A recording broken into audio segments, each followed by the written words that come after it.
In this Wix tutorial, I'm going to show you how to change your email preferences for your account. So in the upper right-hand corner, we're going to find our profile image where we drop down to our account settings. And basically, we're going to change the preferences for what we want Wix to be emailing us. We scroll down a little bit and we are going to get to email preferences. So choosing what types of emails that Wix will send to us. We can manage those preferences right here. And then we can see, do you want special offers like updates on promotions, contests and events, new features and releases, tips and inspiration? You can select which one of these you want to turn off.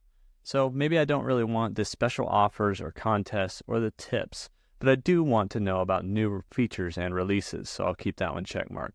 That's how you can quickly change those preferences. There's no real save button. Once you toggle them, it just saves it for you.